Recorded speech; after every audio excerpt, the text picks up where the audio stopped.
ഉസ്താദ് എന്താ ആലോചിക്കണേ? ഞാനൊരു കാര്യം ചോദിച്ചാ ഉസ്താദ് ദേഷ്യപ്പെടരുത്. എനിക്ക് കുറച്ച് പൈസക്ക് ആവശ്യമുണ്ടായിരുന്നു. എന്തിനാ? നിനക്ക് കെട്ടിയോളം മക്കളുണ്ടോ അട്ടപ്പാടിയില്? അമ്മയ്ക്ക് നല്ല സുഖമില്ലാന്ന് പറഞ്ഞ് നാട്ടിൽ നിന്ന് കത്തുണ്ടായിരുന്നു. നമുക്ക് എന്തെങ്കിലും വഴിയുണ്ടാക്കാം.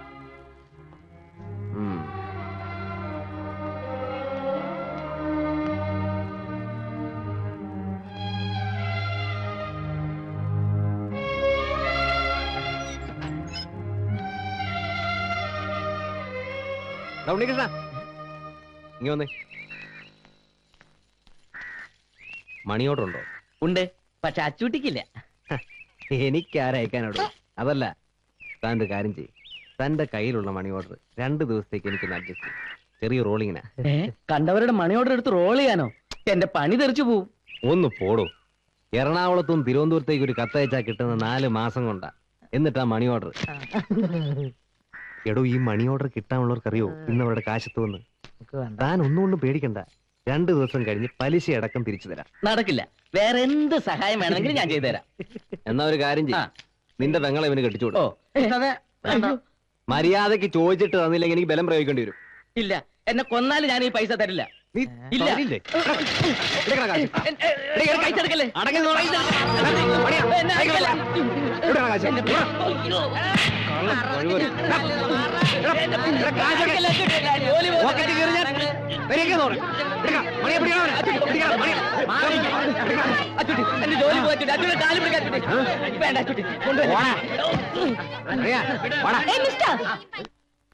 വഴിയിലൂടെ പോകുന്നവരെ തടഞ്ഞു നിർത്തി ഭീഷണിപ്പെടുത്തി കാശ് മേടിക്കാൻ നിങ്ങൾക്ക് നാണമില്ലേ?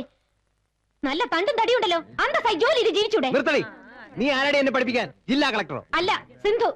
ആ പൈസ തിരിച്ചു കൊടുക്കണം. മനസ്സിലായില്ല. പൈസ തിരിച്ചു കൊടുക്കാൻ.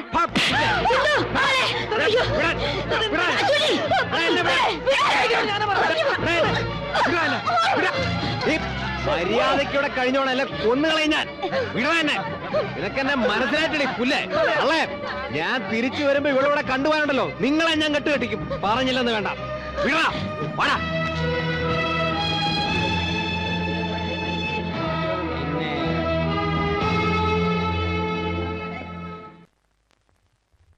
മോളെ, എന്നോടൊന്നും തോന്നരുത്. കുട്ടിയോടുള്ള സ്നേഹം കൊണ്ട് പറയുന്നതാ. ഇനി ഇവിടെ നിന്ന് ആപത്താ. അവൻ തിരിച്ചു വരുമ്പോ നിന്നെ ഇവിടെ കണ്ടാൽ എന്ത് ചെയ്യും? കൊന്നുകളയോ? അങ്ങനെ പേടിച്ചു പോകാനൊന്നും എന്നെ കിട്ടില്ല. എനിക്ക് രണ്ടിലൊന്നറിയണം. മോളെ, നിനക്കവന് ശരിക്കും അറിയാഞ്ഞിട്ടാ. എന്തെങ്കിലും മനസ്സിൽ വിചാരിച്ചാൽ അവനത് നടത്തിയിരിക്കും. അവൻ കാരണം മോക്ക് എന്തെങ്കിലും സംഭവിച്ചാൽ ഇതിലും കൂടുതൽ ഇനി എന്ത് സംഭവിക്കാൻ? ചേച്ചി എന്നോട് ക്ഷമിക്കണം. ടീച്ചറും പത്രവും എന്നൊക്കെ ഞാൻ പറഞ്ഞത് വെറും നുണയാ. എനിക്കെല്ലാം തന്നു ദൈവം, എല്ലാം. പക്ഷേ സ്നേഹം, ദയ, അത് മാത്രം കിട്ടിയില്ല. അമ്മയുടെ തോരാത്ത കണ്ണീർ, അച്ഛന്റെ നിസ്സഹായാവസ്ഥ, രണ്ടാനമ്മയുടെ ക്രൂരത. വർഷങ്ങൾക്ക് ശേഷം ബിസിനസ് എല്ലാം മതിയാക്കി അച്ഛൻ സിംഗപ്പൂരിൽ നിന്ന് നാട്ടിൽ വരുന്നു എന്നറിഞ്ഞപ്പോൾ അമ്മയ്ക്കും എനിക്കും സ്വർഗം കിട്ടിയതുപോലെയായിരുന്നു. പക്ഷേ വീട്ടിലേക്ക് വന്നു കയറിയ അച്ഛനോടൊപ്പം ഒരു സ്ത്രീ ഉണ്ടായിരുന്നു, പത്മാവതി. അച്ഛന്റെ ബിസിനസ് പാർട്ട്ണർ. വെറും ബിസിനസ് പാർട്ട്ണർ മാത്രമായിരുന്നില്ല, അച്ഛന്റെ ലൈഫ് പാർട്ട്ണർ കൂടിയായിരുന്നു ആ സ്ത്രീ എന്നറിഞ്ഞതോടെ പാവം എന്റെ അമ്മ തകർന്നു പോയി.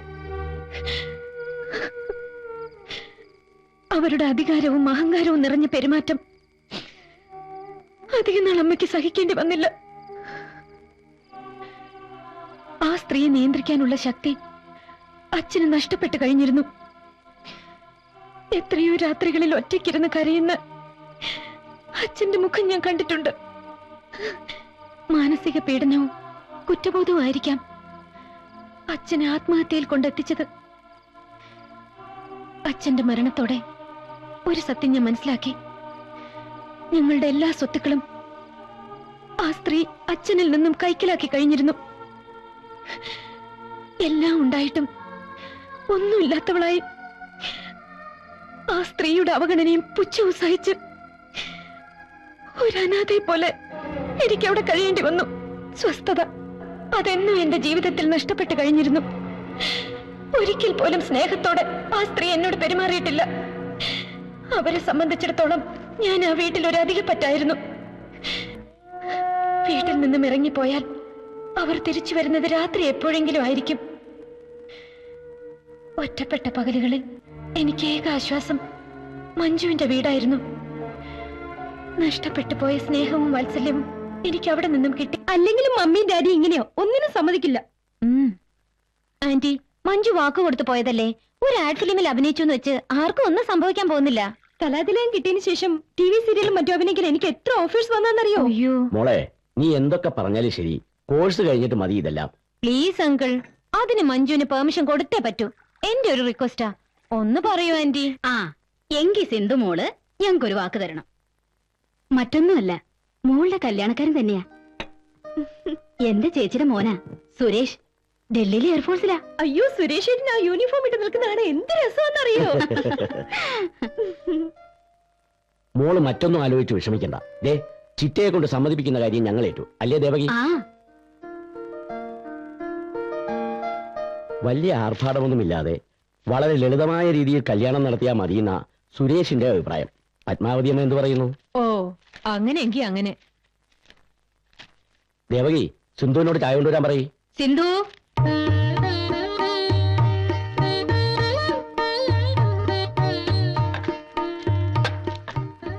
ദാ, നിങ്ങൾക്ക് എന്തെങ്കിലും സംസാരിക്കണമെങ്കിൽ ആകാം. അത് ഞങ്ങൾ ഡൽഹി പോകുന്ന വഴിക്ക് സംസാരിച്ചോളാം. അല്ലേ സിന്ധു? അപ്പൊ എല്ലാം നമ്മൾ പറഞ്ഞ പോലെ തന്നെ അല്ലേ? വരുന്ന മാസം 10-ാം തീയതി കല്യാണം. അത് ഇവിടെ വെച്ച് നടത്തണമെന്ന് ഇപ്പൊ തന്നെ അങ്ങ് തീരുമാനിക്കാം. എന്താ പത്മാവതി? ഇത്രയൊക്കെ തീരുമാനിച്ച സ്ഥിതിക്ക് ഇത് നിങ്ങളൊക്കെ അങ്ങ് തീരുമാനിച്ചാ മതി. എല്ലാ പ്രതീക്ഷകളും അസ്തമിക്കുകയായിരുന്നു. അച്ഛനും അമ്മയും ഉണ്ടായിരുന്നെങ്കിൽ എന്നാശിച്ചു പോയ നിമിഷം. കുട്ടി പോയി ഡ്രസ് ചേഞ്ച് ചെയ്ത് വരും. ഞാൻ പോയി ഡ്രസ് മാറ്റിട്ട് ഞങ്ങളും വരാം. ശരി.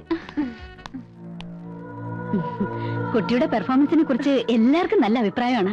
താങ്ക്സ്. ആ, അടുത്ത ഡ്രസ് ചേഞ്ച് ചെയ്താ. അയ്യേ, ഞാൻ ഈ ചുരിദാർ ഇട്ടോളാം. ശരീരം മുഴുവനും മൂടിപ്പൊതിഞ്ഞ് നിന്നാ ഒരു അട്രാക്ഷനും ഉണ്ടാവില്ല.